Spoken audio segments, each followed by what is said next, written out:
From TMP to TTNG, for sure the cure and those tired meme jeans. Hella Kinsella and the promise ring. Sunny day, real estate and rights this spring. Prince Twinkle Daddies help keep the dream alive.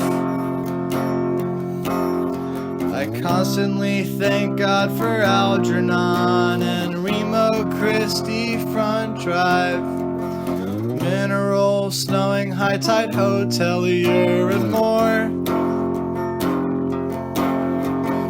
Rio Limo only consists of the DC emotive hardcore. But you gotta admit, Kyle and Ellie really on that emo bullshit. You gotta admit that Kyle and Ellie really on that emo bullshit. Have you heard the tired and disavowed lonely word? Have you heard the disavowed and lonely word? Have you heard the lonely disavowed word?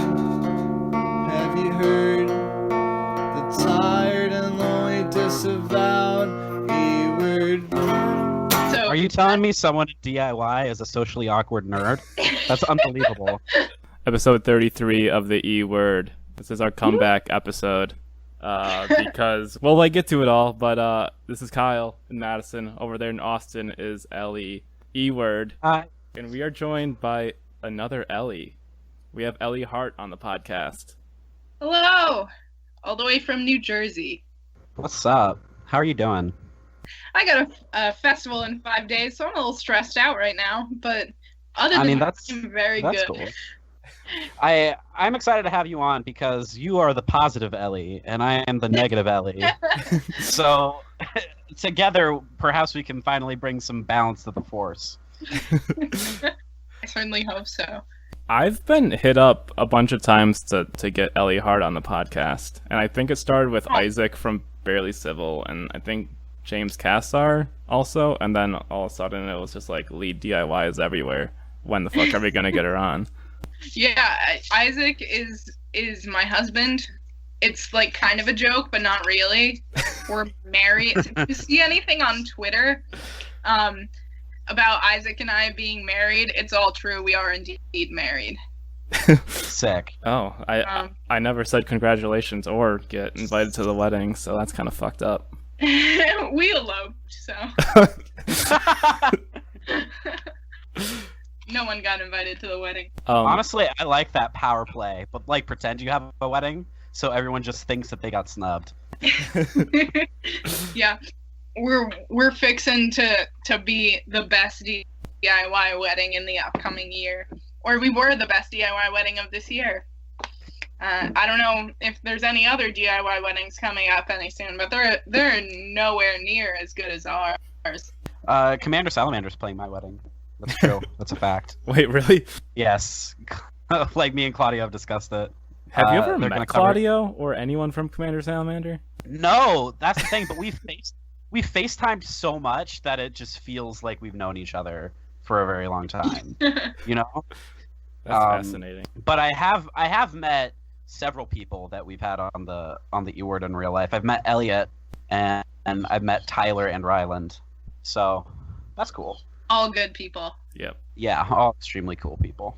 Mm-hmm. So this is a classic style episode in the sense that it is not a decade under the influence episode or a freshman class, and it's been like a few months since we've done this, and I'm really looking forward to it because there's been little to no preparation. It was planned less than 24 hours ago, and we got some shit to say. That's just how I roll. Plan less than 24 hours ago. Yeah.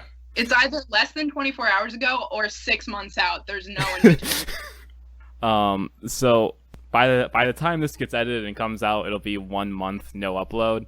And that's like terrifying because it kind of is getting to the point where it was like, when is an episode going to happen? Yeah. And my note here in the rundown is that burnout season has ended and the E word is in annoyed season. Yeah, we're in fuck all you fake motherfuckers season, to be honest. That basically means there were like 3 episodes that were like kind of already being planned, and then we kind of got ghosted. And like the 2013 episode is still going to happen, but like we kept getting like one email away from it happening, and then we wouldn't get a reply for like another 2 weeks. Yeah, that one is, I think, tentatively happening. I got straight up ghosted, like, or not even ghosted, just like put on red, and not even one response from one person. It's just whack.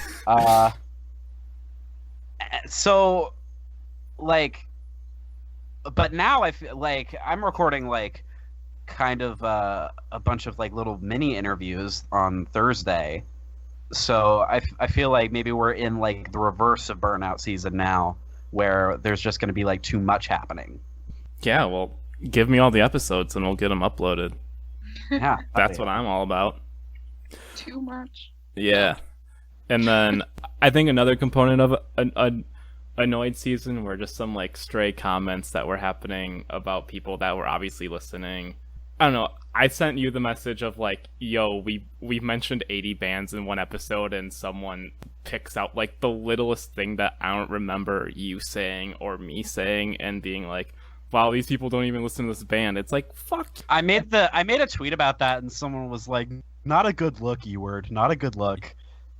Yeah, they had like So- 0 followers. They were like a troll account or something. Yeah, I just messaged them back the sleeping emoji. Yeah. Yeah. Troll account energy recently. Yeah, Yeah, we're yeah. getting to that. We'll get to that. The goal was to have like at least one episode up before I left for tour, and that didn't happen. And I'm leaving for like a 4-day vacation next week already. So I'm glad we have this one in the tank. But that's kind of what has happened, and it sucks. But we got this one going, and I'm really excited. This follows up 2 episodes that were like really big for us, though. We had the freshman class, which I think went really well, right? It went really well, I think. It was great. I love that episode. It was great. I'm glad everyone that was on the list like shared it and was like stoked about it. Even we were all kind of clueless about Karakara. Karakara, but yeah, even they were like stoked about being on a list where no one had heard of them. And also, no one had heard of them, and they were the most popular band on the list. Yeah. Pool kids were really stoked about what we had to say about them, and it was just good vibes all around. And then the 2013 episode, or 2012 episode, everyone was kind of like, yeah, this was a cool episode, and yeah, that was a really fucking weird year. Yeah, that episode was cool because I sounded like a fucking idiot. No, you didn't. Like, you just kept having all of the takes that I would have had if I were, like, actually thinking. Oh, well. Anything else for follow-up or annoyed season or anything else before we get into Ellie Hart So, and like, well, the DIY? Yeah, while you were on tour, I kind of, like, took over Twitter and had, like, a couple decent, like, hit tweets. Really popped off. And then I like retweeted Keith Buckley from Every Time I Die, like was dunking on some idiot who like was really mad about Every Time I Die supporting Antifa and like making fun of that person that Antifa threw a milkshake at. And he was like, no, this person was deliberately antagonizing the left-wing protesters. If you think that they are not terrible, then stop liking my band. And we lost like 5 followers. What? So I mean, that's cool. We're like weeding out the bootlicker chuds. That's chill. Well, what was that, like a month and a half ago? Someone with a brand new avatar was tweeting at us. About like I missed making. that. No, you were going back and forth with them, and so was my girlfriend. Oh shit! Wait, was this the? I think it was like about we told 13-year-olds to stop posting riffs or something like that. Or Oh, something. this is about the Twinkle Riff dumb shit. I Like, think so. Yeah, like people just posting unfinished Twinkle riffs on our emo, and I made fun of them, and this person was like, "Yeah, you with the hugely popular Twitter account, which we have like maybe a little over 1,000 followers. I wouldn't say we're like on the cutting edge of taste making and influence, but basically just shitting on these kids' dreams. Why won't you let them make art?" That shit had me like mad, actually, now that I think about it. Yeah. Because like high schoolers are completely capable of making fully formed good art. I mean, we suck Commander Salamander's dicks every chance we get. So I don't understand where that person was coming from. I just want people to put effort into what they're putting out in the world. And also don't have brand new science fiction as your avatar. Yeah, that's also true. That's an important one. Well, all right. I think that takes care of all of that, and let's pivot to Ellie Hart. So you are the runner of L.E.A.D DIY, which I see all over Twitter, and I see it all over the shows I go to at DIY spaces. So you have a lot going on right now. So if you want to tell us what L.E.A.D DIY is and what you got going on. I know you got a festival, and I know you're like involved with other fests and stuff. Yeah, so L.E.A.D DIY stands for Lighting and Epilepsy Awareness Development, and we're actually thinking about dropping the DIY because we're going like a little bit bigger than I ever thought we would, but I think I'll probably end up keeping it. That kind of just popped into my head right now, and I said it out loud. But okay, so we're L.E.A.D DIY, and so basically what we do is we distribute different signage for like bands and artists and venues, and we do that by, there's a form anyone can fill out on our website, and we'll mail 7 signs to them for free. So there's 3 different categories of signs. There's like a safe sign, which is, something you use if there's like just slight roaming light, or have like twinkle lights, or even if you're just like in a basement show with no real lighting at all, like you could hang one of those just to kind of let people know that there's nothing really going on. And also as sort of a reminder for people who are going to shows that that's something that some people have to think about. So we send 2 of those, 2 of the caution signs, which are basically like, okay, you got some like moving flashing light, whatever, just want to be, careful, hang one of those signs. And then a warning sign, which is more like, okay, we're using lasers, we're using strobes, it's a bigger production value, so like we're gonna have a lot of flashing light and we just want everyone to be safe. That's like what the warning signs are for. And then also included in that, we have a double-sided like a first aid sheet that has all like seizure first aid on it, and we know that lighting doesn't necessarily just affect people who are having seizures, but I have epilepsy, so I'm just trying to do what I know here. So we have seizure first aid on there, and then the other side is just kind of an FAQ about epilepsy and about what we do. So we'll send out 2 of each of the different color signs and one of those signs, and they're laminated copies. So basically to try and be more environmentally friendly, and so they don't get, they get destroyed, but so they don't get as destroyed to the point where you need to find a printer every time you want to use them. Mm-hmm. They can just kind of hang around. Yeah, that's what we do. We're, the other way that we get these signs out is me and Hannah Feldman and Connor Kincaid of Summit Shack fame. We all tour, so whenever we have, we're on tour, we have those signs with us and we distribute them to the venues, and usually any like opening bands we have, depending on how long the tour is and how many laminated copies of the sheets we like physically have on us. So that's just kind of what we do. So all right, word. Another component of that is like flash photography too, right? Like that's another thing that like I've seen people like announce from the stage, like, yo, are y'all cool with flash photography? Yeah, so I'm honestly I'm not a photographer, I'm not a performer, so I'm not well versed in like the logistics of flash photography, and I'm still like trying to navigate how to answer that question.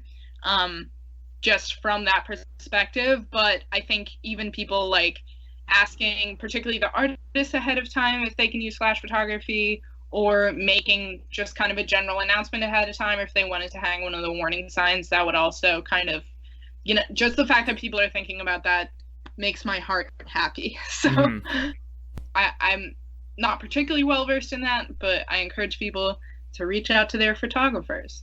Yeah. And you have Strobolus coming up, which is a fest that I'm assuming you booked and assembled and everything. Ooh, so I didn't book it myself. Okay. Hannah, who I was talking about earlier, booked the entire thing because she is a god and I love her very much, and I would go insane without her. But Hannah booked the fest. It's it's like a couple of touring bands and then mostly like New Jersey local bands. It's in my hometown at a park that I used to go to as a kid, so it's kind of nostalgic for me. And it's on July 13th. I don't know if this episode will be out by then, but it's on July 13th, and we would love if you would come. We have a bunch of cool shit going on. We got like raffles, and all the bands are selling merch, and it's 14 bands, just kind of in a little pavilion thing that we have from 12 to 8, and I'm more nervous than I've ever been about anything, and I'm so super excited. What are you most worried about, though? So since it's in my like town park, I've, you know, that also involves a lot of people who I've known for 23 years who like remember when I were born coming to the fest. So the part I'm most nervous about is like A, people showing up, and B, having to navigate the waters between like my parents' friends and people I know from high school. Christ, yeah. And also like making sure I'm like relating to and keeping in contact with just like day of at the festival with like the DIY community, obviously, because that's, you know, kind of the main focus is the music and the people who are going to be there. And we are so psyched. But, you know, stress. In addition to lead DIY, you do some tour managing. Is that true? Yes, it is true. Sick. A lot of it is accidentally. So, people ask me like how I started tour managing, and I'm like, I don't fucking know, man. Like it was all time and place and nonprofit, and that's how that worked out. I toured with Future Teens and Barely Civil and the Sonderbombs on their last run. I was also out really accidentally, kind of, basically as a ride home from a run on American Spirits. I was supposed to be with the Mover Shaker Mom Jeans tour from, where was it, Chapel Hill, North Carolina, up to DC, and then to Bethlehem, Pennsylvania, and then go home. And then I ended up on that tour for 3 more weeks out of the kindness of Mover Shaker's hearts. And so I ended up doing merch for Mom Jeans and being able to promote like L.E.A.D at all of those dates, which was super cool because it expanded. Like, I'd never seen the Pacific Ocean before, and I got to see the Pacific Ocean. That was really cool. But also we got to expand to probably like 15 or 20 states that L.E.A.D did not exist in yet. So I'm cool. Like very, very thankful to them for that opportunity. It was a really fun time. And then more tour managing. I'm actually going to be out from August 3rd until, at the very least, October 7th. Holy wow. Yeah. Nice. And that's like my minimum right now. And the only tour of that's like I can disclose right now is Barely Civil and Mess. So I'll be on that from the Brooklyn date, August 3rd to August 15th. And I'm super excited to hang with them. They're my tour children, and one of the happiest things that I do is boss them around and take care of them. And I when people ask, like, my parents' friends ask me, like, what does tour managing do? I'm like, I'm a glorified camp counselor. Like, I just show up and make sure everyone gets paid and alive to the next date. I just realized I tour managed for the past 10 days. Like, yeah. Big Daddy Kyle. I'm not gonna disclose who this was, but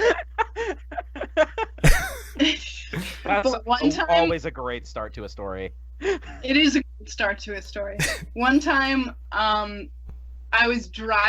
we were driving away from the parking lot, and as we were like pulling like out of the parking lot, it was kind of like a cul-de-sac type thing. And as we loaded and as we were pulling away, I don't think it was even me that looked out the window, but someone looked out the window and said, "Wait, is that like guitar player's guitar?" Just like on the feet. And I was like, "Oh my god." We drove away with the van door open like 3 times. We never like drove away with a door still open, but I think the guitar thing is probably just as bad. Not just as bad, but pretty bad. I want to ask the question, when does a band need a tour manager? Like, at what level? I say, honestly, it depends on the band. One of the tours I was on, and many of the tours I've been on, Barely Civil, I was the TM, but there's so many, like, has their shit together so much that, like, I don't think they'll ever need a tour manager. They're all, like, they have their shit together, and they're, like, my day ones. The first tour I ever went on was with them, and they will just, like, probably never need me. The amount of shit that they do, and they're, like, so professional about everything, and I'm like, oh my god, like, I wish that some of the bands that I worked with had, like, as much organization in their entire, like, band that you do in your, like, pinky finger, you know? Yeah. Shit like this makes me not want to start a band. Oh no, I don't think I could ever start a band. And I would never. I just would not be able to handle that. It seems like a lot of emotional work that I can't put in right now. And so the thing is, I'm sure both of you know, trying to tell a musician to do anything is a nightmare. Musicians do not follow instructions at all. So yeah, I mean, but like, I think a lot of people kind of dream of like tour managing and stuff, but like, you literally just kind of fell into it, or like, did you start with like your friends or something? So, my wonderful, oh my god, my wonderful friend and great, like, mentor person to me, James Kasser, manages Barely Civil. Oh, yeah. And I was supposed to go out on the road with them for, like, just a couple Northeast states, just to kind of, pretty much just to do lead stuff. And then James, I was at work, and James FaceTimed me and was like, "Hey, please help," basically. I was like, I don't know if I can, like, do that or whatever. And then was basically the conversation. I think I had, like, a couple other lead things going on at the same time as those dates.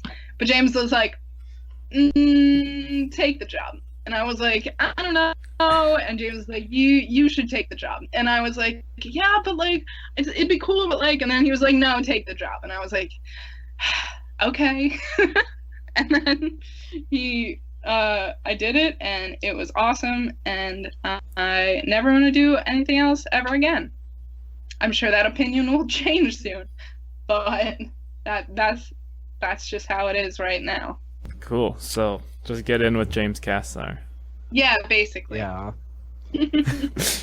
So I guess the last point I want to talk about with all this stuff is the strobe thing that happened on Twitter, which I don't want to bring attention to, but I also do want to bring attention to it. Before I launch into this whole whatever, this got blown way out of proportion.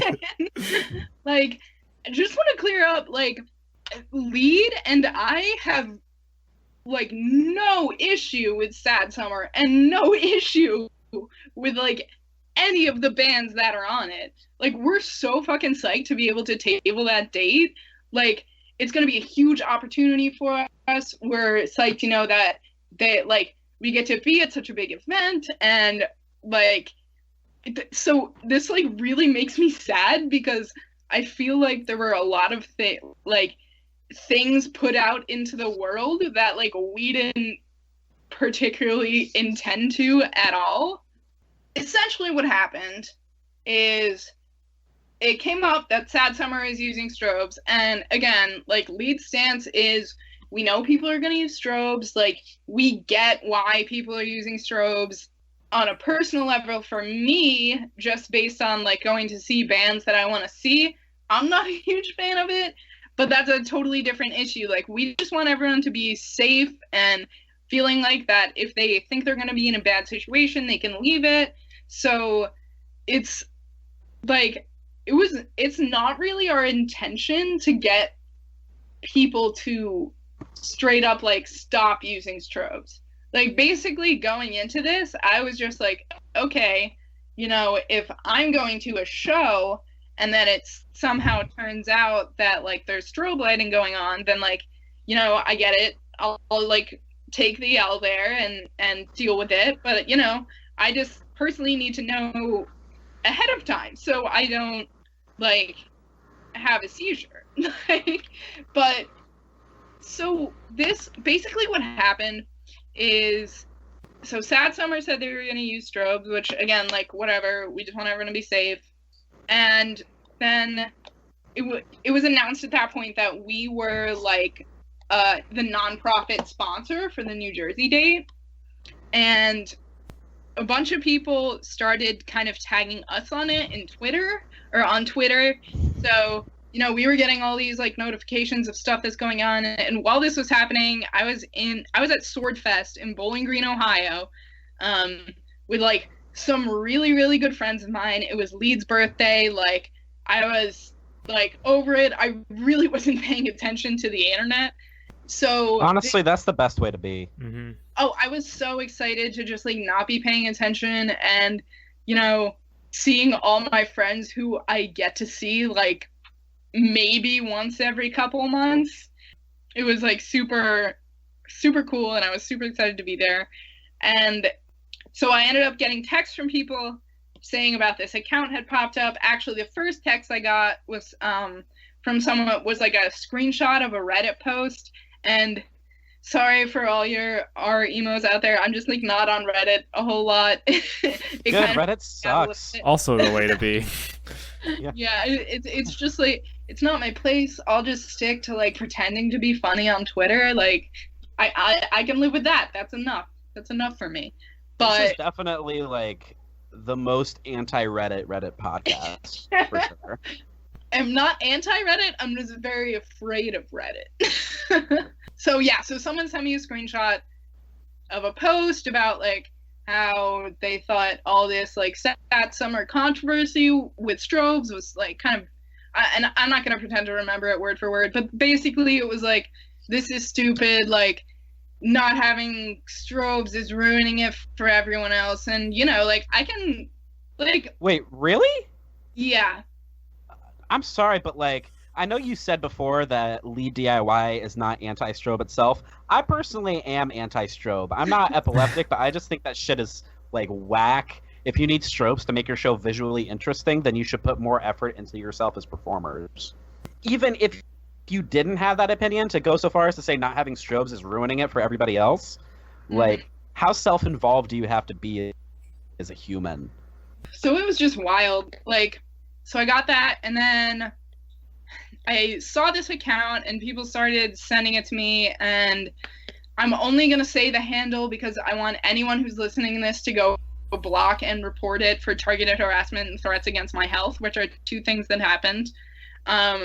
But the account is @Don'tRuinShows. Yeah. So it's an anonymous account, and basically it was, you know, saying shit against L.E.A.D DIY. personal attacks on some of my friends, and like I've been on the internet for long enough. I can like let things roll off my back. Like if you want to come for my organization, like I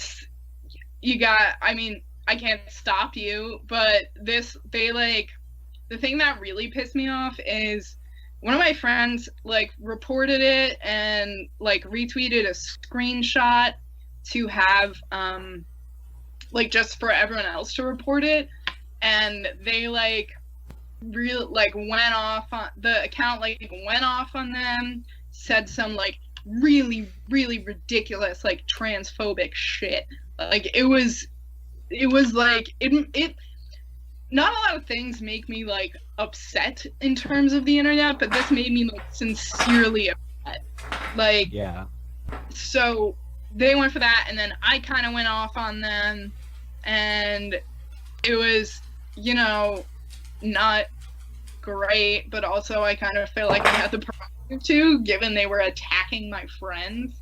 So after that, blocked, reported, I don't want to see shit, but like a day or two, so their Twitter like privileges were suspended, like they couldn't tweet on their own, they could only reply, and that's been happening on and off that like state of their Twitter for a couple days. But they started tagging me, well, not tagging me, but tagging Hannah, who works with L.E.A.D, in like on posts, and said like, hey, like Hannah, like go, fucking show Ellie this, and it's like a really bright, intense, like strobing GIF. Oh, what the and, fuck? Like really disgusting shit like that. Like, and like it's like you're literally threatening me. So I don't take that lightly. So that's the only reason I said their username, and if you want to go block and report them, please do, because they're awful. And so basically this whole thing just blew up into something that was like pretty much out of my control. So it was like pretty upsetting for us, but I just gotta let it go. There's nothing I can do about it. I got bigger fish to fry. I got a festival to fry. So I just want to say, I feel like this specific incident is kind of indicative of a larger phenomenon that DIY Twitter suffers from, which is that DIY Twitter doesn't know how to not feed trolls. Like the first thing that you should do when you see someone acting like that is stop giving them any form of attention. Just make sure that they have like 0 replies, because what they want is not necessarily to shut down L.E.A.D DIY. It's just to get this sort of intense negative reaction from everyone because they are sad and in need of that validation. But like, I feel like DIY Twitter had like everyone just jumped on it because they wanted to get the sickest dunk in, and I think a couple of those is okay. I think after the one that was like, so which strobe company does your dad work for? That should have been it, because that was the funniest one. Oh, this was a good one. They like replied to someone's tweet. I have access to like 8 Twitter accounts on my phone, so like I was kind of, before the whole like tagging me and strobing like gifts thing happened, I was going through and snooping, despite the fact that they were tagged, blocked on most of the accounts. They said the only thing that I need to shut down L.E.A.D DIY is to shine a flashlight in Ellie's face, which I thought was very funny.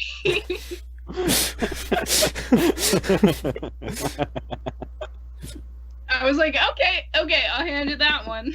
But also, you're the worst. Yeah, if any DIY Twitter luminaries listen to this podcast, then just for future reference, cut these accounts off at the knees. Do not give them any form of validation. Just block them, period. Because we don't need that. We don't need a dunk contest. Like, at the end of the day, you might get like a bunch of likes and retweets, but you're not accomplishing much aside from giving that person what they want. But yeah, don't feed troll Twitter accounts as a general rule. Yeah. Is that should that be the end of the saga? Yeah, I mean that's pretty much the end of the saga. Again, like, we're really happy to be working with Sad Summer. It's kind of ridiculous that this got to, this point that I never intended nor like even a little bit encouraged. Like, L.E.A.D never interacted with any of these tweets, like, at all. And, it just turned into this whole, debacle, and we are super excited. August 7th, not August, it's this month. July 17th, come say hi to us. Come buy merch from the touring bands, but also come say hi to us. We have new shirts. They have swords on them, and they're blue. And fear not, everyone. The L.E.A.D DIY fall shirt will be black. I know that's been a highly requested commodity, but in the fall, we will have a black shirt. It's our #1 biggest priority as a nonprofit organization looking to spread awareness. Definitely the black shirt. I just want to say I am in support of the sword shirts because swords are a trans pride symbol, in my opinion. Yes. Yeah. So that is Ellie Hart, shaker of the fucking DIY community, introducing such a fucked up concept to the world, turning off strobes, right? Okay, so we're gonna do a segment we haven't done for a month, which is what have you been listening to? And Ellie, Ellie, E-word. Yeah. I want to put this at the top. 100 gex. Is that going to be on your list? Yes. Ellie Hart, are you familiar with 100 gex? I am not. Okay. I don't know what kind of music it is, but it's spread into DIY/emo, I feel like. Yeah, it's bubblegum bass. Is that what it is? Okay. That's what I have learned it's called through my perusal of the Rate Your Music reviews for this album. And by the way, the Rate Your Music reviews for this album is proof that critical theory is dead. Electronic music fans are even more pathetic than Jordan Peterson fans because they also pretend to have an understanding of philosophy and critical theory, but instead of cleaning their rooms, they think that somehow techno has like some sort of influence on the world at large, which isn't like ridiculous. But it's spread into DIY, into the DIY sphere, I think because Laura Less, who is in 100 gex, like she is kind of like in the DIY scene. I know in their most recent music video, she's wearing like an I Hate Sex shirt. Yeah, that's right. Yeah, so I mean, she fucks with the scrams, and there's like some bits that they throw in that's like they have like I Set My Friends on Fire style like breakdowns, and they have like a ska song, and they're great. I really really love the new album. It's called 1000 gex. Because it's batshit, it's frenetic, it's really obnoxious, which is my favorite thing in electronic music. I wouldn't call myself like an electronic music buff or anything, but like I really like the thing that's just like 1,000 different sounds coming at you at once. Like it's just like like really fast paced and frenetic and like glitchy. And at the same time, it's truly underground because it could never be like. It can never be commercial because it's too fucked up. Exactly, but it's also so goddamn catchy. Yeah, like, yeah. Some great pop songs like Ringtone. Ringtone is a top 3 for me. Catchy song. Yeah. Yeah. Stupid Horse, the ska song, like I said. And what's the Money Machine? Money Machine. Like yeah. the rant at the beginning of Money Machine is which is so like good. a King of the Hill ripoff. Did you see that? That she's just quoting King of the Hill for half of it. Your arms look like tiny little cigarettes. I bet I could smoke you. Yeah. that makes sense. But I've started using "you talk a lot of big game" for someone who drives such a small truck, like as an insult because it's great. But yeah, so yeah, that's out of the way off the top. Listen to 1000 Gex. I've hardly listened to music in the past month. I'll start by saying that. But one of my favorites of the year, which is completely unexpected, is the Mannequin Pussy album. It's really fucking good. I got the chills listening to it, and that hasn't happened in a long time. Been listening to a lot of Gucci Mane, been listening to Everyone Everywhere 2012 quite a bit after we both kind of were like really dismissive of it. I was like, oh, that's why this album is so good. Eco Strike is one of my new favorite hardcore bands, and I'm just gonna put a take here. I don't understand why anyone would like Twitching Tongues after listening to them for the first time. Really? Okay. Which album did you listen to? All of them. Really? It sounds like butt rock. It sounds like butt rock. Okay, but like, no. It sounds like Typo Negative and Life of Agony. It sounds like early 90s New York metal. Like hardcore adjacent metal. And I don't really fuck with anything after In Love There Is No Law, but their first two LPs, like, I'm really down with. I really like the vocal melodies interspersed with like disgusting breakdowns. That's really my shit. But I understand also because like I came of age at a time when Twitching Tongues was like a thing in hardcore, so that might just be like nostalgia bias for me. Got it. But we are going to be talking about a bunch of albums in our news/topic segment. So if you're wondering why aren't we talking about Prince Daddy, we'll just get to it. Yeah. That's all for me. All right, sick. So like over the last month, I almost entirely stopped listening to guitar music. Like I delved entirely into hip hop, and hip hop's always been like 40 to 50% of my listening anyway. But like I just went full force into it. The new Freddie Gibbs album, Bandana, is fucking phenomenal. Like. You were talking about the new Mannequin Pussy album gives you chills. The new new Freddie Gibbs Madlib album gives me chills. I forgot that's a Madlib album too. That's a yeah. Yeah. Well, have you listened to the first collab they did, Pinata? Yep. Or I guess it might not be the first one, but it was their first like high profile one. That album's also excellent. Also, this album from the early 2000s called The Minstrel Show by Little Brother. If you've ever heard the name Fonte thrown around, like. In like greatest rapper of all time conversations, that album is why, because it's honestly like a beautiful work of art. Listen to a lot of Common, and I've decided I think Like Water for Chocolate is the best Common album. I know the consensus is like usually B, but Like Water for Chocolate, I really fuck with it. And as far as stuff that I've been listening to more recently, I think in the last couple of days I've had to come to terms with the fact that Nirvana is actually my favorite band. I've been saying it's Jawbreaker for like years, but like after just diving deep into Nirvana again for the first time in like maybe 3 years, I kind of have to come to terms with the fact that I don't think Kurt Cobain ever wrote a bad song. Like I think everything he touched was amazing. And I even like made a playlist of what I think like the fourth Nirvana album would have looked like. Made up of like deep cuts and B-sides and demos and outtakes.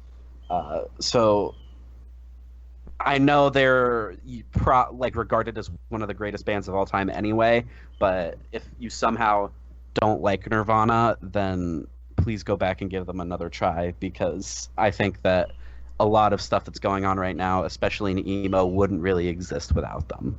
Yeah. And that's it for me. All right. Ellie Hart, what have you been listening to? The freshman class. For real though, I mean, like I've been listening to a lot of those bands. Yeah, I mean, like pretty much just in particular, I've been listening to a lot of Nice recently. Hell yeah. They are kind of all just the shit, both as people And Yeah, we've been getting into spats with them on Twitter though. you? Oh no! not in like an acrimonious way, but just like we like to fuck with each other on Twitter. I mean, fuck nice, am I right? Yeah. You know, the new P Daddy record, but we're not there yet. We have not yet reached that point in the episode. New Mover Shaker record is sick. You will all hear it soon. Yeah, I've also been, like, speaking of deep diving into, like, people we don't want to admit as our favorite bands, I've been, like, way back into the Front Bottoms recently, and roast me all you want. I just really like the Front Bottoms, and I stand by that. Like, so, all of it?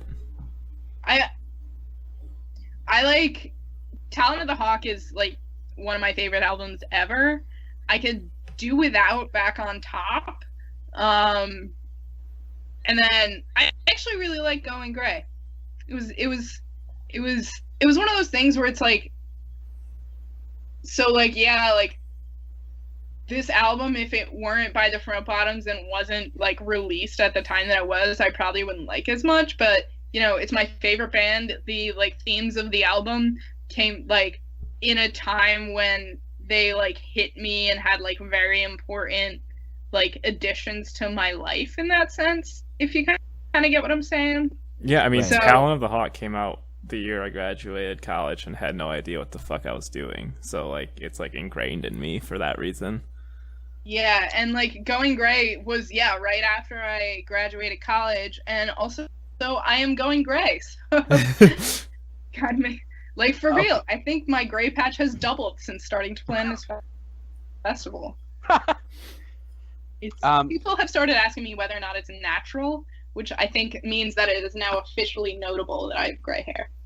Ooh. But also, you can say it's like a deliberate aesthetic look now. Yeah, I got really lucky with the timing of gray hair being in. Yeah. Like Salt and pepper. Yeah. Can I just say the first time I heard Au Revoir by the Front Bottoms, I thought it was like a satire of breakup songs. Oh no, that totally makes sense. Yeah. Yeah, like I thought it was like sarcastic. I thought it was like making fun of like the narrators of those types of songs, but I guess it's not, and that kind of makes it better. Oh yeah. Yeah. So I'm from like 3 towns over from them. Like they went to the same college as like one of my best friends, which is like 15 minutes from my house, and like. So I have like that connection to them, and also my best friend like fucking despises the Front Bottoms to the point where it's like a meme in our friend group. Like the inside joke is that Brian Sella can't pronounce vowels, and I don't know. It's just a whole thing. I don't know. Makes me laugh. Brian Sella not being able to pronounce vowels is now going to be an E-word Twitter meme, so thanks. Or maybe, at very least, the episode title. Yeah. Shout out Mindy Gorin, who came up with that Shout out while Mindy. sincerely roasting Bottoms. Anything else? I mean, we'll touch on that later, naturally, because that's pretty much what I've been listening to. Okay. Because I really want to talk about this next thing. Okay, go for it. Okay, Uh, getting into the news and yeah. topics? Yeah? Yeah. Okay. Yeah. Are we starting with the thing you want to talk about? Yes. Okay, the new Tiny Moving Parts album and song called Medicine with the music video is out now. This is notable because a lot of things Tiny Moving Parts are now on. Is it Hopeless or Fearless? Hopeless? Hopeless is the pop punk one? I think it's Hopeless. Yeah. Yeah. Fearless is like the The metalcore one. Chug music. the punk goes pop one. Oh, okay. Yeah. So I did my homework for this episode. I listened to like the new stuff that you were supposed to talk about on the way home from work. So I started off by listening to this Tiny Moving Parts song, and within the first 30 seconds, I had 2 simultaneous thoughts. One was this song is just okay, and the other one was this song is fucking awful. Like, I genuinely feel like Tiny Moving Parts have stopped trying to be a good band, and now they are trying to be a career band. And there's nothing necessarily wrong with that, but they are definitely writing songs that they think will be like scene hits. And they are following a formula to the T, and it grossed me out while I was listening to it. Except for that shred part at the end. That was kind of cool. I mean, I totally thought that, or my like immediate thought was like, yeah, this is formulaic, and that's why it's bad, but it's not like inherently a bad song. Yeah, it's not a bad song because it's formulaic. It's formulaic because it's bad. No, that's the opposite of what I said. Okay, it's the opposite of what you said, but it is what I think. Ellie Hart, it's okay if you like this song. I just want to say that. Yeah, that's true. We're not going to excommunicate you from No, top. I honestly, I listened to like half of it and I was like, yeah, this is a Tiny Moving Parts song, I guess. Yeah. Like, The riff is good. The riff is always good.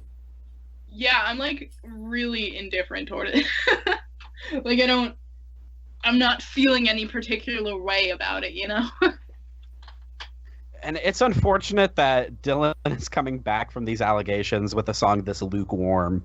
Like, if the song kicked fucking ass, then I feel like people would be kinder to him about the situation. Like, fucked up as it is to say. But do you think that like he's handled it as well as anyone possibly could? Well, part of the thing is like a lot of the proceeds of this album are going directly to an organization of like victims. Well, that's cool. Yeah. I'm really not that educated on this whole situation. I just like was not paying attention to this particular one because it wasn't on the forefront of my mind. But That's fair. I think that's better for your health anyway. yeah. For some reason, I think the Tiny Moving Parts audience was a lot more and immediately forgiving, other than like Cam, who has like a lot more stronger DIY roots. Cam did the thing, he stepped away, and he hasn't piped up besides to say, I talked with my victim and we're working towards mediation, and people were like stoked about that. And like, yeah, that's like one way to do it, but like Tiny Moving Parts never stopped, never saw a backlash, but are continuing to give back in that sort of way. Yeah. And no one, I think it's and no one's fearful of Dylan. So yeah, I think that's because Tiny Moving Parts' image and their fan base kind of has that like small bean ooh woo thing going on. Does that make sense? And they're Yeah. and they're very young. Yeah, like it's just like this kind of like what they project and what they get back from their fan base is this kind of like deliberately cutesy, non-threatening type of vibe. Yeah. So I think that has a lot to do with it as well. Yeah. Yeah. But new album is coming out, I think September. This will be announced tomorrow because I'm announcing the show tomorrow. But Fredo Disco is direct support on the tour. Oh my. Mm. Le Frederic Discothèque.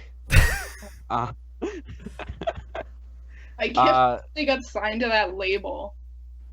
The label is literally like Fueled by Ramen Light. Like it's owned by Warner Brothers, same as Fueled by Ramen.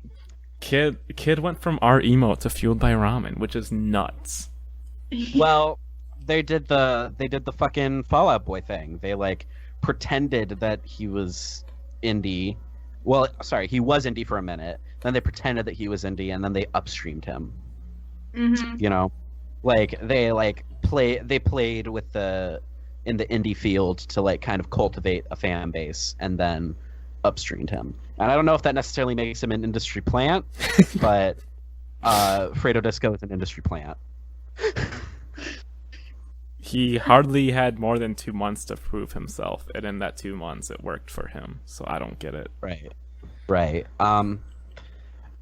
I think Fredo Disco's future is in scoring remakes of The Fault in Our Stars. I think that's what he's eventually What the gonna fuck? be doing. That was one of my better off the cuff disses. Yeah. I will say out of that. It's one of your biggest talents, to be honest. Thanks. Let's keep it moving. Snowing reunion is happening in Japan. This is wild. Just out of the blue, it happened. I mean, this is weird for us to talk about, but a lot of people just instantly assumed that like it happened because they got on the E word, because it was kind of clear that they hadn't talked to each other for a very long time. I think the fact they were on the E word kind of indirectly had something to do with it, but we definitely did not like say, so now that you guys are talking again. It was not like a blind date type of scenario. Yeah. I mean, it's very cute that you all made the meme about it. The Commander Salamander meme was fucking amazing. Yeah. Yeah, because the funny thing is that they're reuniting in Japan, but also, like, how the fuck do you say no to touring Japan when, you know, you're in a band that probably wouldn't make that much money or any money touring in the US, and then just get an offer to do it in Japan? Like, how do you say no to that? Exactly. But there was, like, follow-up to them announcing all that shit about Japan. They were saying, like, yeah, there will probably be more shows. No, we don't know where, etc., etc. It's almost to assume that there will be, like, a US show. I mean, they're probably gonna play a show before they leave for Japan. I think they may. This is just wild speculation, but when are the Japan shows? November. I feel like they do like a New Year's Eve show in Philly. Does that make sense? I feel like that makes a lot of sense. I suppose.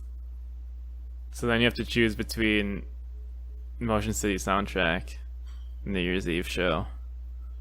I was just gonna say, I know there's someone else who has a New Year's Eve show that's really big. I couldn't remember who it was. Motion City Soundtrack taking 1.5 years off. Yeah, Motion City Soundtrack pulled a fucking Bane final tour moment. Right, yeah. Yeah. But I genuinely like love Motion City Soundtrack, so I think it's cool as fuck they got back together. I heard speculation that they like did not break up like because of their own like they did not break up of their own volition, if that makes sense. It was like a contractual thing. Yeah, a contractual thing or a label thing or something along those lines. That's I don't want to tell tales out of school, to borrow a phrase from Patrick Kinlan, but that's just what I heard. Word. All right. I mean, I am totally pro Snowing reunion. Not that anyone's like anti, but like I feel like that band had like their kind of farewell shows thing as they were like peak big, and now they're like even bigger again. Yeah, I want an audio recording club reunion. Ellie, you're like one of two that want that. But like, I really want it. I want audio recording club to play my birthday. Audio recording club Alley poolside birthday party. Yeah. Come to Austin, everyone's invited. All right. The thing that everyone wants to hear about is the new Prince Daddy album is out, and Hey. and it's huge. So this is our generation's Black Parade. Not just because of the obvious My Chemical Romance influence, and like, I definitely hear the My Chemical Romance influence because there's indirect Queen influence in some of the guitar solos, but also because, you know, it's a extremely personal concept album, and it's also really fucking good. So that's my take. Do you think, I think this might go down as like their definitive album. That's what I was gonna ask. It's like this is kind of hard to compare to the really long title first one. If you I don't, thought you didn't even like Leaving. yes, I knew I had Leaving in there. But it's like Which I think the I might scope like is way more, different. but still. Yeah. But like Yeah, the it's- songwriting is so strong on this album. I think, yeah, I agree. It seems it's like super hard, like even just listening in the past couple of days, like to them like back and forth, one right next to each other. Like it's so, The jump is stratospheric. yeah, In it's songwriting. huge. Yeah. Yeah, particularly in songwriting. I mean, not that there was anything like anything wrong with like how their songwriting was a couple years ago at all, but like Exactly. it's more, like a little more mature, I guess. Like you can definitely tell that this is a result of like a lot of development, like just, you know, as a band, not like on a personal level, obviously, because everyone changes in what, like 3 years since they released that. I think it came out in 2016. Mm-hmm. But Yeah.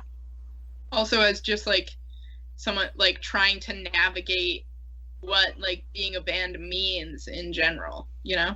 Yeah. The thing I felt was weird about my reaction to it was when they released "I Lost My Life." I thought that song was actually terrible, and now I really like it. Like, I hated that song when I first listened to it. That's the opener, right? Yeah, and I think it was because the vocals are very folk punky. Like they're very like phlegmy and gross. But in the context of the record, it works really, really well. The transitions on this record too are just like, I mean, you know, it's like a concept record, so it makes sense. But like the transitions are insane. Like Yeah. it feel like one like bit, like it's so coherent throughout the entire thing. Like it's or cohesive rather. God, that like it's like a very like clear that they really put in the effort to make this sound like a concept album. You know. Yeah, and I made a joke about this on Twitter, but there's definitely tons of goofy DIY kids who have never listened to Pink Floyd being like, "Whoa, the end is just like the beginning. It's a loop, man." Do you know who also did that? Weezer on an album that got scrapped. Songs from the Black Hole. Wait, isn't that a concept album based on Madame Butterfly? Yeah, I mean, like Pinkerton Yeah. is, but half the songs got scrapped. Right. And I think it's Good Day Sunshine. No, something Sunshine is like the whole album put into one song. That's kind of what they're doing on this one, which is sick because Songs from the Black Hole is the best Weezer album, even though it's like incomplete. No, the Blue Album is the best Weezer album. But Anyway, this album, I mean, like, is it safe to say, not that it has a lot of competition, this is like the emo album of the summer. yeah, for sure. I think I think that everyone else was afraid to release an April album in this yeah, one. exactly. Yeah. Exactly. That's what I was. They really trying- went out there early and claimed that release date. Yeah. But I think like the whole rollout of this album was like a little masterful. I mean, like masterful, but also like I was immediately thinking like, okay, this is getting teased for so long. How is it going to like be worth it? And then it's this, and it's like, oh, okay, yeah, this deserved all of that like teasing, build up. Yeah, and they had been like I saw them 2 years ago, and they played songs from this album, and I was like, Yep. they've been sitting Yeah. on this, and yeah, and like I'm so glad that they did it justice, you know. Yeah. What's everyone's favorite song? I think Lauren might be my favorite. I think that's kind of an obvious one, Yeah. but it is a Yeah. banger. Mine is a Klonopin, and then like Slip as a close second. Yeah. I like Slip. I think mine is Prototype of the Ultimate Life Form. That's the one that grew on me a whole lot between Yeah, same. single and like that chorus is so good. Yeah. Did y'all take a look at the album art too? It's like freaking so like wild, and it's like it's got a whole like collage in the actual Yeah. letter. It's really, really good. It's obvious that a lot of time went into it, and I'm a big fan of it. I think it really kind of pulls the album together in a sense. Mm-hmm. They're like touring this one really hard too. I think it's like with Retirement Party on some dates. The Obsessives. Oh yeah, And yeah. And Kississippi. Mississippi. Yep. If anyone's gonna be at Asbury Park, L.E.A.D DIY is tabling that show. Fuck yeah. Come say hi. We'll give you a sticker. Are you advertising yourself on a podcast appearance? Yeah. For literally 3 different events on this episode. I can't even hate on the hustle. I'm impressed. I don't let people hate on the hustle. Hating on the hustle. All right, so can we talk about the new Oso Oso? Yeah, we have a new Oso Oso album on the way. I think it's coming out in August and following up with a tour with the Sidekicks and Future Teens. Yeah, which interesting choices for support. Future Teens getting out there. Yeah, but also like the Sidekicks aren't really a band I associate with the Oso Oso type scene. But see, the Sidekicks are still forever like a band, which sucks. Yeah. See, I don't really dig them. Like, I don't hate them. They have that one song DMT that's pretty cool. They have a lot of good songs called A Lot of Things that are all really cool. Hey, I'm not, like I said, I'm not hating on the Sidekicks. I just don't, I don't feel them. I mean, let's just say there's probably going to be more people pulling up for Future Teens rather than Sidekicks. Future Teens' new album is so fucking good. I'm so excited. That's wild considering how long the Sidekicks have been a band, too, though. Yeah, but their fans probably stopped going to shows already. So the new Oso Oso song. It's a super subtle song. I'll say that. I think it sounds a lot like Pavement, like Wowie Zowie era Pavement, has those like cool subdued melodies, but it builds up to like a Jimmy World-ish kind of climax. So I think it's like an interesting choice for a single because it's not super immediate. It's a grower, but I like it a lot.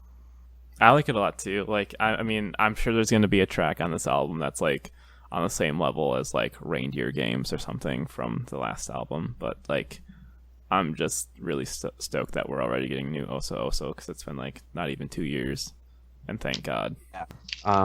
And they're fun live. I had fun when I saw them live. I saw them with the Wonder Years, and they were better than every band on the bill except for the Wonder Years. And the Wonder Years are an excellent live band, so you know that's a bar. Are you an Oso fan, being on the East Coast, Ellie Hart? Yeah, we've tabled, let's see, I think 4 Oso shows with Lead DIY, which has been sick. I love Oso personally. like So I play guitar kind of just for myself, and like this time last year, like I got like fairly fucked over in a breakup, and This Must Be My Exit I listened to on repeat for like a full 3 months. Like it was only that by Space, just those. Out of all the breakup songs, that's a good one to pick. Oh yeah. Yeah. Because I love torturing myself, don't we all? Well, we do listen to emo. I like Kyle adding to the Google Doc as we speak. I just remembered something. That's big Lead DIY energy. We're fans of Google Docs at Lead DIY. We'll like all know that we're all at different gigs and be adding like it's me and Hannah and Connor, and we'll all know that we're at different gigs, like doing something work-wise there. Like I'll be doing merch and Hannah will be like, she like throws shows every once in a while, so she'll be like at a show and Connor will be like playing a show, and we'll all be like, yo, I just updated the Google Doc. It's our equivalent of going outside to smoke a cigarette during the gig, updating the Google Doc. Updating a Google Doc. That's tight. This could probably just go into the quick hit segment, but Forest, the band that put out an album that might be one of the best emo albums of the year for sure, just announced that they're breaking up already. I mean, what better way to cement yourself in emo history books than to break up immediately after making a buzz? Yeah. You know? Like, that's perfect PR. They're setting themselves up for the reunion tours early. Yeah, but like, you know, no one we know is ever going to see them live. It's going to be super mysterious, so yeah, shout out to Forest. That album, though, we all know it's super good. And if you haven't listened to it, I mean, go find it. It's super good. That actually reminds me, I should have mentioned this in the What Have You Been Listening To segment, but the new Callous Cowboys album, Die on Mars, is fucking stellar. Are they breaking up or something? No, just because you mentioned that the Forest album is good, and I was like, oh shit, this is another good album. I'm a shithead. This band's from Singapore. Yeah, Forest, very, very good math rock band. Yeah. So that sucks. Here's some other quick hits. Perspective, A Lovely Hand to Hold, announced a new album and it's coming out on L.E.A.D Records.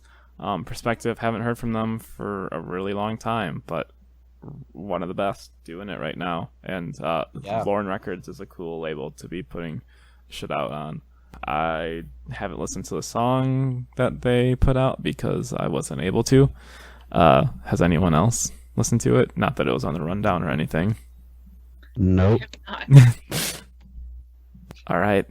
Good job, everyone, especially me for not remembering that it's something noteworthy that happened. Google Doc. I do not feel guilty. I mean, Kyle, you're really gunning for my role as the Josiah here. All right. I'll take that. I deserve that. I'm going to add another thing to the Google Doc right now because we can follow it up with this one. Foxing did a Tiny Desk session, which was kind of cool because not a lot of emo adjacent bands do shit on the Tiny Desk anymore. They did like the front bottoms at one point. I knew what stuff. you were gonna add. I know. You even... Yep. Yeah. I thought it was kind of cool. The instrumentation was kind of different. It sounded way less emo. But I thought like implying Foxing is an emo band. I know. But I did enjoy it, and it was cool that Foxing did one. What are y'all thoughts? I mean, this is one of the things that I did not listen to on purpose. But I don't want to be too much of a negative Nelly here. So, Ellie, did you listen to it? I honestly did not. I've been ridiculously bad at catching up on new music recently. Hopefully that will improve after I am done with this festival and then spend 10 days in the woods talking to no one on the internet and have the ability to like press the reset button on my life a little bit. But no, I've been really bad with keeping up with shit recently, so I have not, unfortunately. So now the thing that I'm more excited about is the American Football Tiny Desk. That came out today, and instead of watching it, I went through 12 days of emails. So there's my excuse. It's really fucking good. And it establishes my personal opinion that LP3 is their best like full-length record. Because the songs they did from LP3 are just like stunning. Did they do songs not from LP3? I don't remember. Hang on. Is there any good Mike Kinsella banter? Of course there is. It's Mike Kinsella. So 2 more things, and then we are done with episode 33. There's a new Remo Drive album, and people are pretty lukewarm on it. Yeah, that's how I am too. Just like, I don't know, it's a Remo Drive album, you know? Like... Yeah. A funny anecdote about it is that they started their tour in Madison the day before the album came out, which is funny for a couple of reasons. Like, no one knew the songs, and they played like over half the set was new songs people never heard, and it was their first show with Sam from the band that shall not be named. It's Jank for context of the people on the podcast. You know, the crowd is just like totally lost because like they're just playing songs that no one's heard, and then they started to play, I think, Strawberryta, which is a song that people are like going we're just like psyched for and going nuts for, and then like Sam fucked up, and then they just cut it, and then they went back, and then they just went back into songs that no one had heard of. Right. So my experience listening to the new Remo Drive album, the first song started, and I was like, oh shit, this sounds kind of cool. This could be good. This could turn my opinion on Remo Drive around. And then the vocals came in, and they just sounded like a dying flower, like so weak and sad and not passionate, and that bummed me out hella. And then the rest of the album just consisted of me waiting for it to be over. Yeah, and like I don't think it's one of the cases that like that like Remo Drive changed or anything. I think people are just genuinely like Over them. but like not even that. I just think it's like a little bit of a letdown or like not a great follow-up or something. Well, I mean, I didn't think they were that good in the first place, so I think it's just people catching up to me. But it's just like a little, I don't know. I think people are really thinking this is going to be like one of the best of the year, and it's like not of that caliber for sure. It also didn't help, Prince Daddy releasing Cosmic Thrill Seekers. So, like, you had an album that was just okay, accompanied by an album that is arguably better than the album it's following up. Yeah. So people, like, it's hard not to compare the two, especially since a lot of their fans run in the same circles. Like, They I saw... toured together, right? Yeah.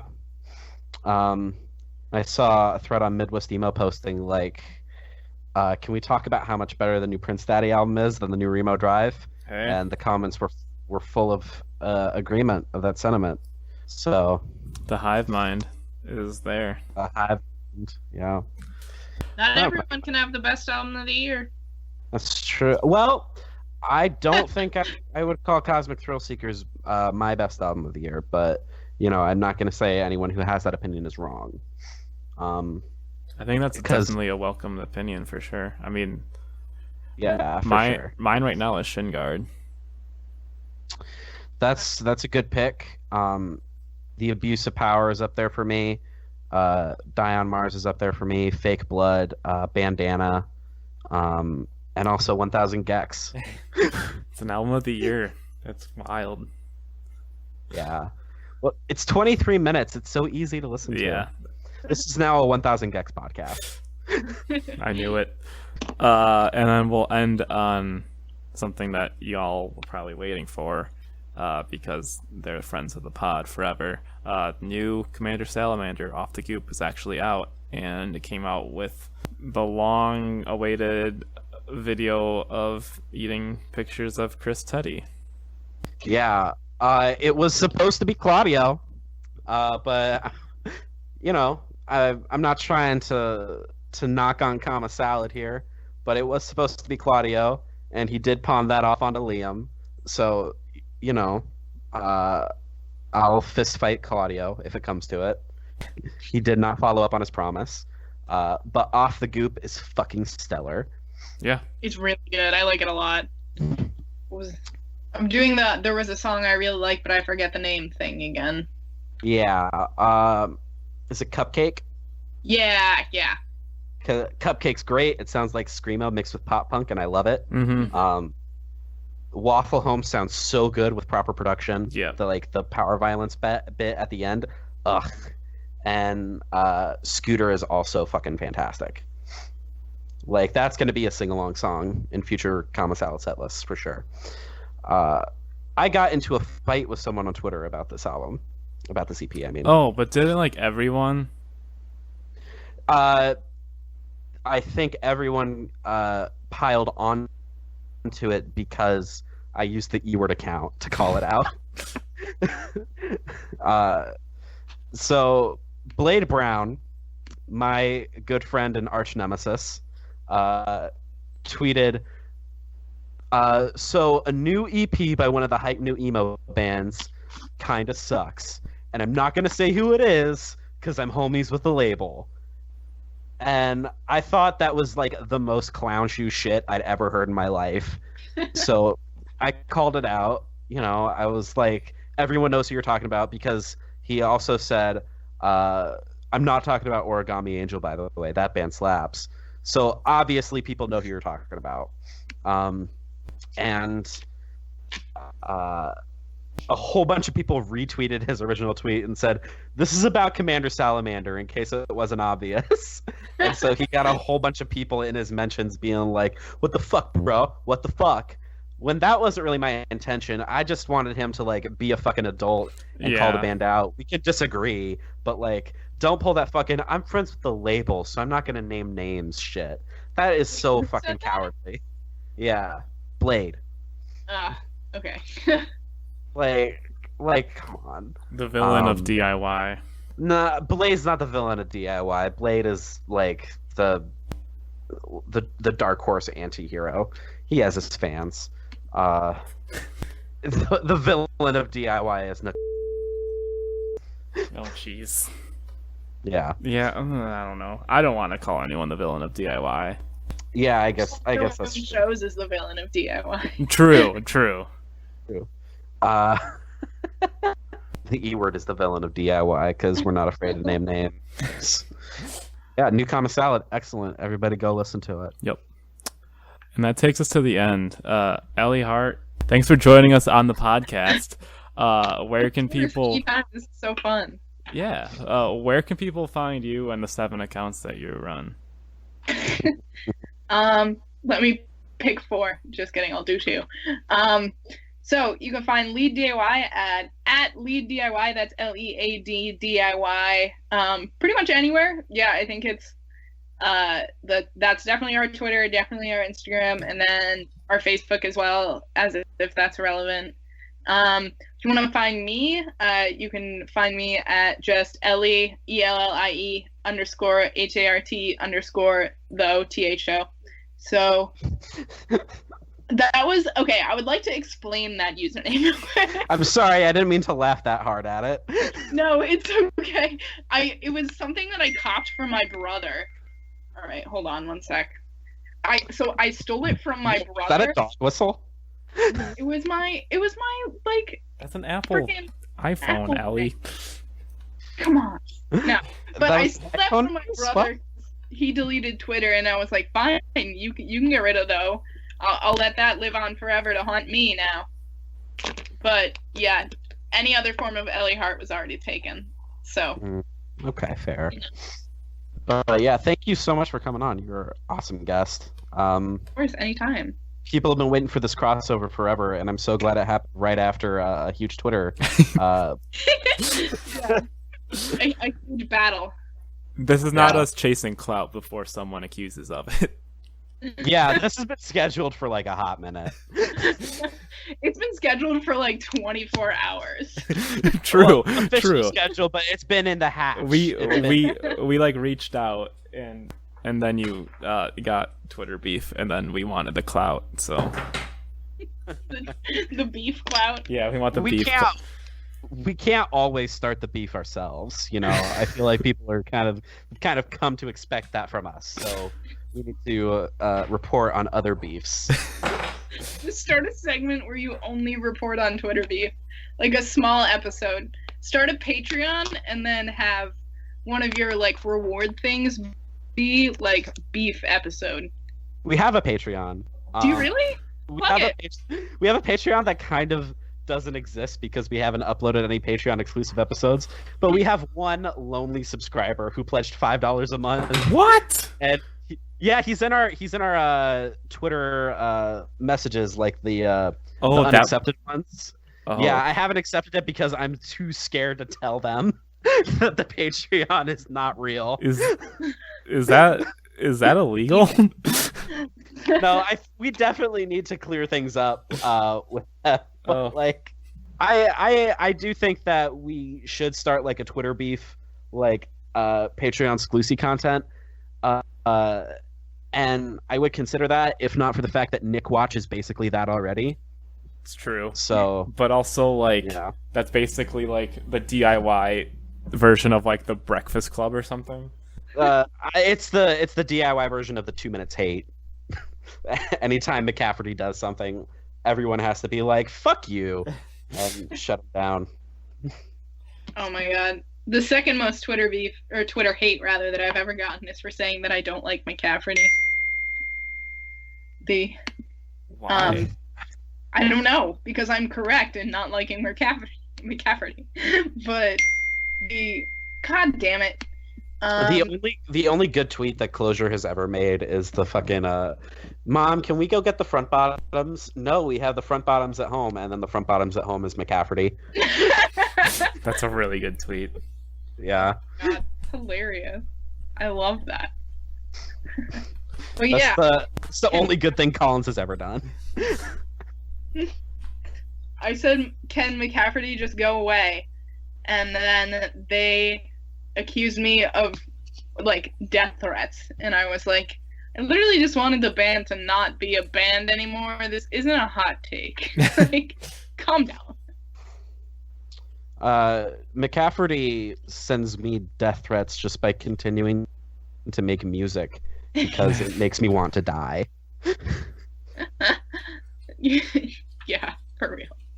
As a front bottom stan, agreed. Imagine how much you hate you would hate McCafferty if you didn't like the front bottoms already. Oh, so you know my friend who hates Brian Sella? The only time that she's ever been madder at me is for liking music is when I played her McCafferty. I changed my mind. Nick Cafferty is definitely the villain of DIY. Nick Cafferty might be the strobe guy. Oh my god. Title Really? the episode "The Villain of DIY." Yes. Really makes you think, huh? Really dinks you dink. Well, Ellie Hart, thanks again. Follow L.E.A.D DIY. Also follow the E-Word on Twitter at the E-Word Podcast. We're on Instagram at the E-Word Pod, or the E-Word Podcast, and our email is the ewordpod@gmail.com. And anything else from the two Ellies? I think it's kind of safe to say that your domain is the Instagram and my domain is the Twitter. Sure. Like lately, you know, like it's just that I've become more active on Twitter, and sometimes Dino will just, like, I think I said this before, sometimes Dino will just show me the shit that you put on Instagram, and I'm like, Kyle's really interacting with fools on there. So I mean, I only do it because a lot of apparently people are really extremely on Instagram, and I didn't really know that. Or yeah, I don't know. People just like, I mean, like, no matter what I post, people will reply to it. I'm like, what the fuck? Why? That's cool. I mean, yeah, like, keep engaging with them. Okay, I'll log back in because I logged out of everything when I went on tour. Oh, that was probably a very good decision. I like how you pop back in with like, "Hey, it's Kyle. I'm back. Are we canceled yet?" honestly, a valid concern. Like leaving me with the reins for 2 weeks. We played a fest that Nice was playing, and Rowdy was like, "Am I talking to you right now?" And I'm like, "No," and they were referring to Twitter. What were they talking about? Was it Eminem or something like that? Yeah. So people have a bad habit of being like, "Let me on the pod," which, like, I kind of hate that thirsty shit. So No, I think I did that. No, I think you did say that, but that was same. after like people had already been like, get Ellie Hart on the podcast for a while. Yeah, that's different. This is like people who like either like no one gives a shit about, or like they're not even involved in DIY. They just want to hop on the pod. And so like I posted, I have a really hot take about an obvious band. Let me on the pod. Yeah. So I said, "What y'all look like with your let me on the pod looking asses," and I posted the part from "Stand" by Eminem where he was like, "You left us out in the cold for 4 hours and you just said no." And no one liked it. I think because people don't like know that song anymore, which is weird. But Roddy was replying to that. He was just feeding me Eminem song titles. That's weird. Yeah, I mean, I was going back and forth.